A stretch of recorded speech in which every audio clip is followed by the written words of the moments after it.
Yeah, we have. And let's start here, Nick. This is a historic day. This is the son of the sitting president who is now convicted of 3 felony counts, guilty on all 3.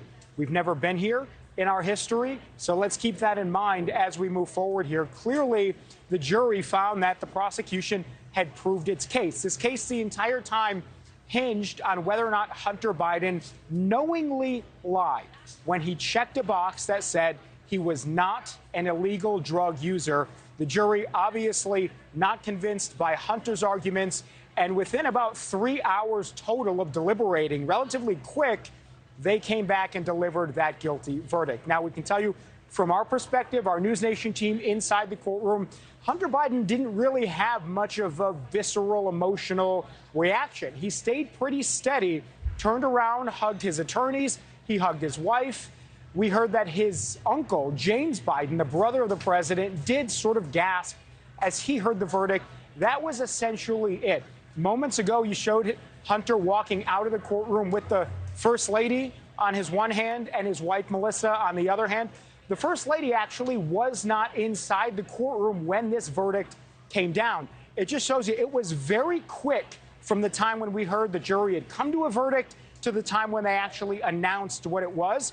Not a long time at all. And we had heard earlier in the day that the First Lady was not going to be here. So whether it was a last-minute change, whether maybe she didn't expect the verdict to come down so quickly, we don't know. But what we do know is that by the time she arrived at the courthouse, the verdict had already been read, guilty on all 3 counts. And there you see the images there, that historic moment. Nick, we know that between now and 120 days from now, virtually 4 months or so, that this sentence is going to come down. That's what the judge said shortly after the verdict was read, that in cases like these, generally takes about 120 days.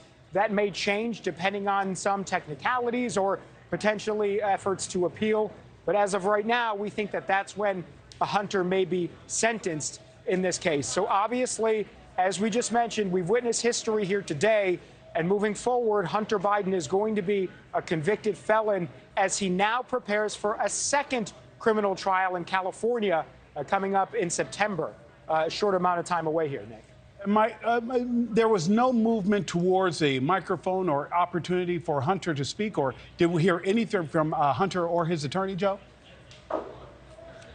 I mean, virtually every media outlet in the country on a national level is here behind us, and all of us were sort of watching as Hunter came out to see whether he wanted to make any kind of statement, whether he or whether his attorneys wanted to say something. They did not do that. Every single day in this trial, they've had the opportunity to come up to the cameras, and obviously we all would have loved to hear what they were thinking and where their heads were at. They chose not to do that.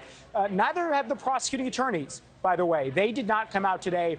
Leo Wise, Mr. Hines, Derek Hines did not come out and make any statements afterward. They had actually indicated in the courtroom they were not going to do that. We are, however, going to hear from the special counsel in this case, David Weiss, the U.S. attorney that effectively oversaw this entire case, at 1:30 Eastern time today in an office that's about a 10-minute walk from where I'm standing now. So that will be the first official voice after this trial for someone who is actually involved in it. We've also been waiting to hear from the White House and whether the president has anything. In fact, I think we do have a statement. Just bear with me, Nick, here 1 second. This is a statement from President Biden that we just got in now. I'm going to read it. It says, quote, "As I said last week, I'm the president, but I'm also a dad. Jill and I love our son, and we're so proud of the man he is today. So many families who've loved ones that have battled addiction understand the feeling of pride, seeing someone you love come out on the other side and be so strong and resilient in recovery. I also said last week, I'll accept the outcome of this case and will continue to respect the judicial process as Hunter continues or considers an appeal.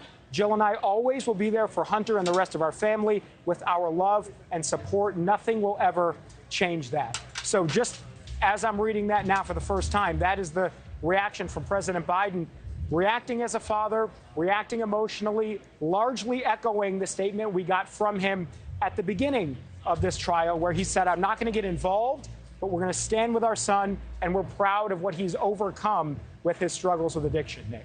Definitely a difficult time for the Biden family, and it is not over yet. Joe Khalil live at the Federal Building in Wilmington, Delaware. Joe, thank you so much.